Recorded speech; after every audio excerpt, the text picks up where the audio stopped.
Hello friends, एक important मगर interesting topic और आसान टॉपिक इलेक्ट्रिक डाइपोल, जिसके बारे में आज हम लोग डिस्कस करेंगे। ठीक है, इंटरेस्टिंग और इजी भी है और क्या नाम है, मोस्ट प्रोबेबल है कि एग्ज़ाम बोर्ड्स के एग्ज़ाम में ज़रूर आए। क्वेश्चन वैसे भी अक्सर बन ही जाता है डाइपोल पे, काफ़ी इंपॉर्टेंट टॉपिक है लेकिन है बहुत आसान। इसके बारे में डिस्कस करने से पहले हम लोग पहले ये समझते हैं कि डाइपोल बेसिकली होता क्या है।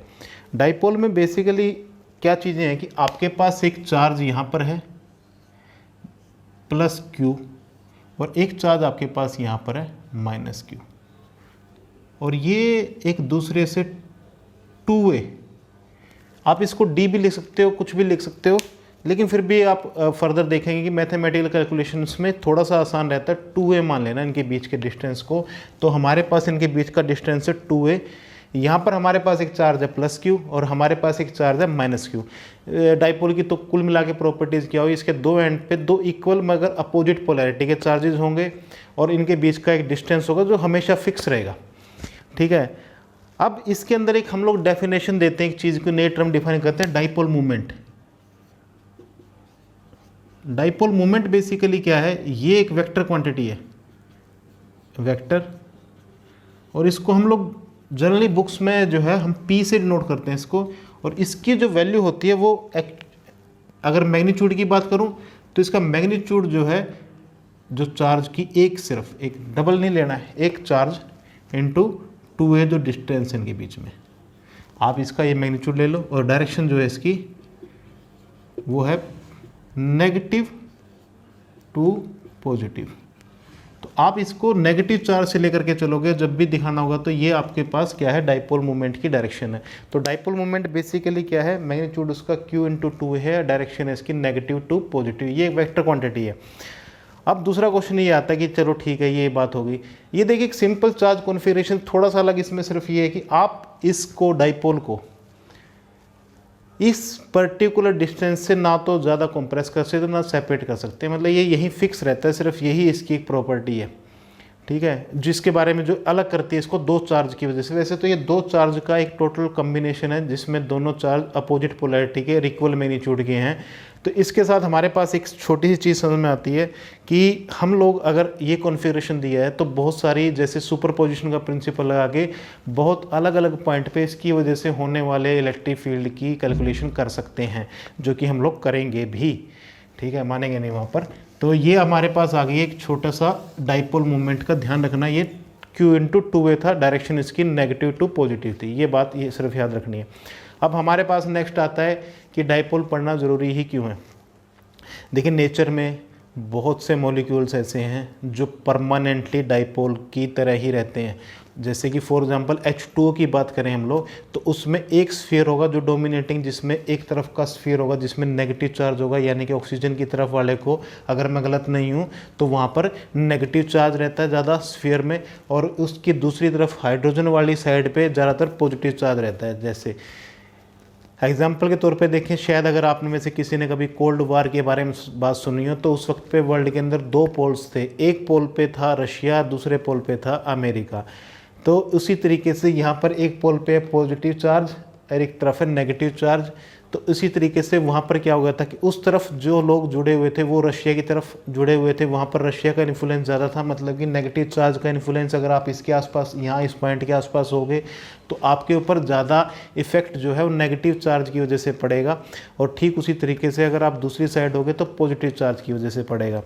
पहली बात तो ये होगी। कुछ तो परमानेंट है, कुछ एक चार्जेज, कुछ एक मटेरियल ऐसे हैं जिनके मॉलिक्यूल्स वैसे तो डाइपोलर नहीं, डाइपोल मोमेंट शो नहीं करते। डाइपोल का मतलब क्या है कि दो पोल, ट्राइपोलर भी मटेरियल मॉलिक्यूल्स होते हैं, ट्राइपोलर चीज़ें भी होती हैं, चार भी हो सकते हैं पोल, तो इस तरीके से। लेकिन अभी हमें सिर्फ डाइपोल के बारे में ही देखना है। तो यहाँ पर वैसे तो नेचर में वो डाइपोल की तरह एग्जिस्ट नहीं करते हैं। सिंपल एक मॉलिक्यूल को अगर मैं दिखाऊं तो जिसमें कोई पोल नहीं है, ये दोनों इक्वली, दोनों स्फीयर सेम करें, मगर अगर मैं इनके ऊपर फील्ड अप्लाई कर दूं तो हमारे पास कुछ ऐसा भी हो सकता है। अगर मैं इस डायरेक्शन में फील्ड अप्लाई कर देता हूँ E, ठीक है, अगर इस डायरेक्शन का फील्ड अप्लाई किया तो इस तरीके से ये अलाइन हो जाते हैं मॉलिक्यूल्स के अंदर, मतलब इनके इलेक्ट्रॉन छोड़कर कहीं भाग नहीं रहा है, ये अंदर ही रहेगा, एटम के अंदर ही रहेगा, मॉलिक्यूल के अंदर ही रहेगा। मगर स्फीयर ऐसे जैसे पहले तो ये गोला सा था, सारा बराबर सब कुछ था, लेकिन उसके बाद ये एक गोल भटूरे से निकल करके लंबे वाले भटूरे में बदल जाता है और इस तरीके से आपके पास यहाँ पर क्या होगा, एक दूसरे टाइप की पूरियाँ सी आ जाएंगी जिसमें एक तरफ हो जाएंगे इन्फ्लुएंस स्फीयर का अलोंग दी इलेक्ट्रिक फील्ड, आपका पॉजिटिव चार्ज इस तरफ आ गया, नेगेटिव चार्ज दूसरी तरफ चला गया। तो इस तरीके से हमारे पास एक पोल्स क्रिएट हो जाएंगे जो टेम्परेरी हैं इलेक्ट्रिक फील्ड की वजह से हैं, ठीक है। इस सब की वजह से हम लोग आगे सब्सिक्वेंट टॉपिक्स में पढ़ेंगे कि हमें क्या मिलेगा, कि वहाँ पर हमें ये देखने को मिलेगा कि आपका इन पर्टिकुलर प्रॉपर्टीज़ की वजह से मटेरियल की जो प्रॉपर्टीज़ हैं जो बिहेव करता है इलेक्ट्रिक फील्ड में, उसके ऊपर थोड़ा बहुत असर पड़ता है। तो उसको हम लोग तब वहाँ पर डिस्कस करेंगे। तो कहने का तात्पर्य अभी तक क्या कंक्लूड अगर हम लोग इसको करें कि वर्ल्ड में बहुत सारे मॉलिक्यूल्स हैं, वो या तो परमानेंटली पोल होते हैं, डाइपोल, या फिर हम उनके अंदर जब भी फील्ड अप्लाई करते हैं कुछ मटेरियल्स के अंदर तो कुछ मॉलिक्यूल जो है वो डाइपोल मूवमेंट शो करना शुरू कर देते हैं, ठीक है। तो इसकी वजह से उनके बिहेवियर पे असर पड़ता है। तो इसलिए हमें अक्सर मटेरियल की ज़रूरत पड़ती है इलेक्ट्रिक फील्ड में, इलेक्ट्रिक अप्लायंसेज में अलग अलग टाइप के मटेरियल लेते हैं, तो इसीलिए इनको पढ़ना बेहद इंपॉर्टेंट भी बन जाता है एक पॉइंट ऑफ टाइम पे आकर के। अब हमें निकालना है सर इसका इलेक्ट्रिक फील्ड। इसके लिए हमारे पास दो तरीके के डेरिवेशन जो है एनसीईआरटी लेता है। वो पहला ये है कि आपको यहाँ निकालना है, एक पॉइंट दिया आपको P, ठीक है जी। यहाँ पर ये डिस्टेंस आपको बोल रहा है कि R है, कहाँ से, इसके मिड पॉइंट से इस पॉइंट P का, ये R डिस्टेंस है। आपसे पूछेगा वो कि आपको, और ये एक्सिस के अलोंग है, ये एक्सिस होती है डाइपोल की, इसके अलोंग ही आपने इसको एक्सटेंड किया, एक पॉइंट ले लिया P इसके आसपास कहीं पर भी, इस एक्सिस के ऊपर। इस एक्सिस के ऊपर आपसे पूछेगा कि अब आप मेरे को बताओ कि इस पर्टिकुलर पॉइंट पे जो कि मिड पॉइंट से R डिस्टेंस की दूरी पे है, इसके ऊपर कितना आपका फील्ड होगा। इसके लिए आपको बहुत ज़्यादा घबराने की या सिंपल सोचने की ज़्यादा ज़रूरत इतनी है नहीं, आपको सिर्फ यहाँ पर देखना। पहले मैग्नीट्यूड को देखते हैं। इस पर्टिकुलर की वजह से ई नेगेटिव की वजह से मैग्नीट्यूड कितना होगा, यहाँ पर बात करते हैं। सिंपल कूलम्स लॉ लगाएंगे, 1/4 पाई एप्सिलॉन नॉट।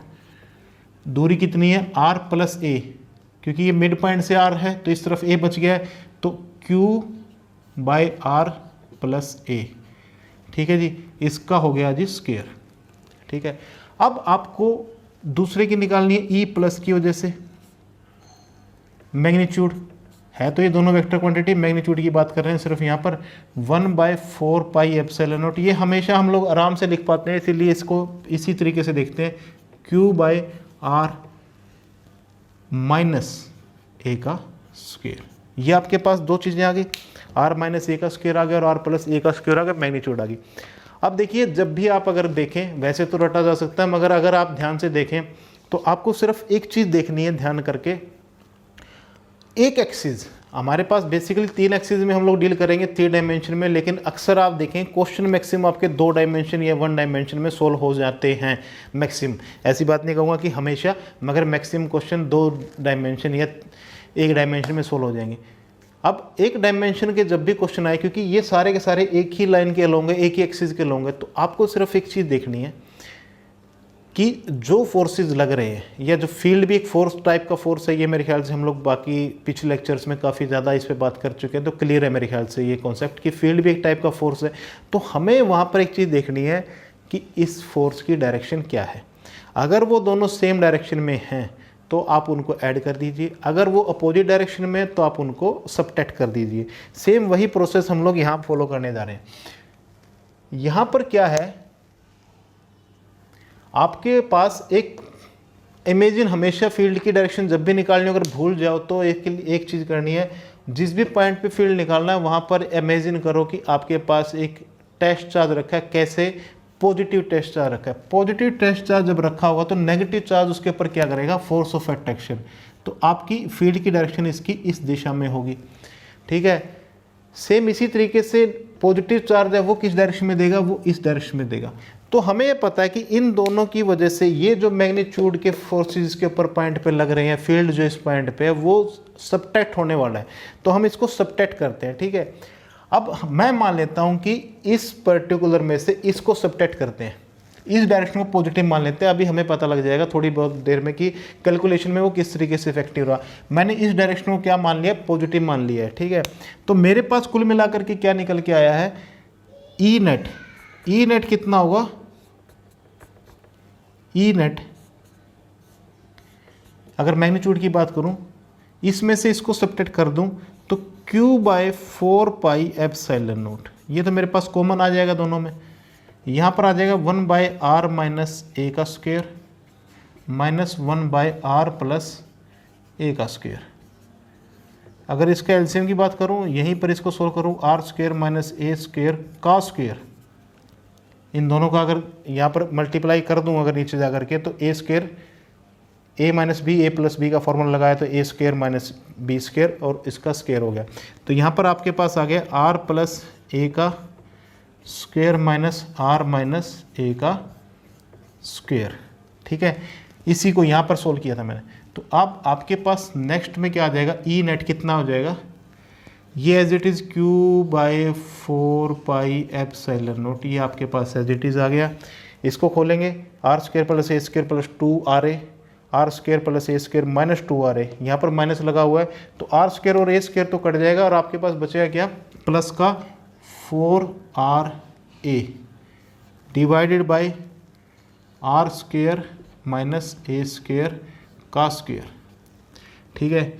अब आपके पास, आपको पता है डाइपोल मोमेंट हमने डिसाइड की थी क्या, Q इंटू 2A, तो P वेक्टर मैग्नीट्यूड इसका ले लिया मैंने क्योंकि मैग्नीट्यूड की बात की थी, गुणा में 2R/4πε0 आर स्क्वायर माइनस ए स्क्वायर का स्क्वायर, ठीक है।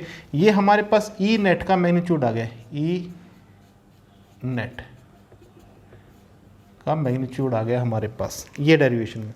अब हमें इसकी डायरेक्शन और पता करनी है क्योंकि ये आपके पास क्या है, ये हमारे पास क्या है, ई नेट जो बेसिकली क्या है, हमारे पास एक वेक्टर क्वांटिटी है, इसका मैग्नीट्यूड हमारे पास आ चुका है। अब हमें इसकी डायरेक्शन देखनी है।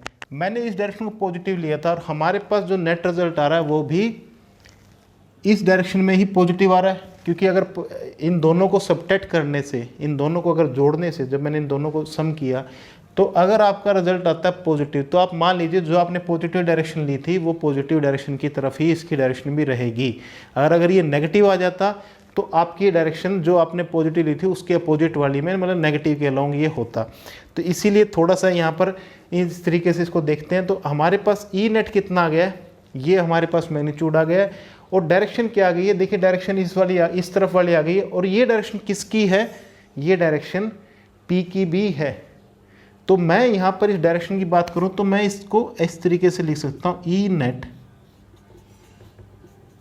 अब इस वेक्टर में से अगर मैं मैग्नीट्यूड वाला ये हटा दूं तो मैं इसको अगर सीधा लिख दूं, या फिर चलिए ऐसे लिख देते हैं, 2R/4πε0 आर स्क्वायर माइनस ए स्क्वायर का square into P cap. P cap क्या है, यूनिट वेक्टर जो इस डायरेक्शन में है। आपके पास ये आपका एक डेरिवेशन आ गया।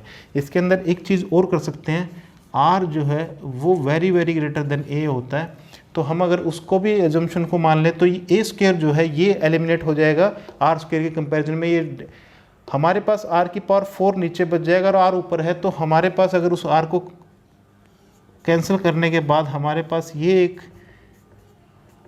डेरिवेशन आ जाता है, पी वेक्टर सीधा लिख देते हैं क्योंकि मल्टीप्लाई कर दिया इसके साथ, पी वेक्टर पूरा लिख देते हैं मैग्नीट्यूड छोड़ के, 4πε0 r³ इंटू 2।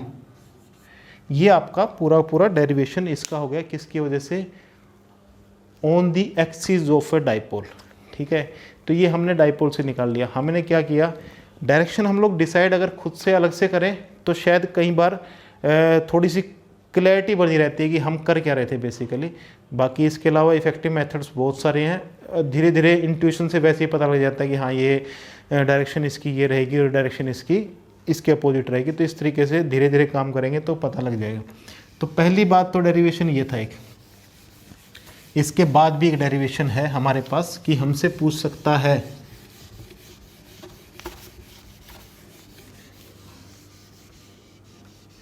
कि भैया ये तो आपने निकाल दिया एक्सिस के ऊपर। एक तरीके की डेरिवेशन और आया इसमें, वो ये कि हमसे पूछ सकता है वो कि एक लाइन है इक्वेटोरियल जो मिड पॉइंट से निकलती है और इसको दो हिस्सों में बांटती है, मतलब परपेंडिकुलर डायरेक्शन, परपेंडिकुलर है ये, इसके किसी पॉइंट पी पे जो इस सेंटर पॉइंट से आर डिस्टेंस की दूरी पे है, यहाँ से ये आगे आपके पास है क्योंकि मिड पॉइंट है ये, यहाँ से इस पॉइंट P के ऊपर इस डाइपोल की वजह से आपको क्या निकालना है, इलेक्ट्रिक फील्ड निकालना है।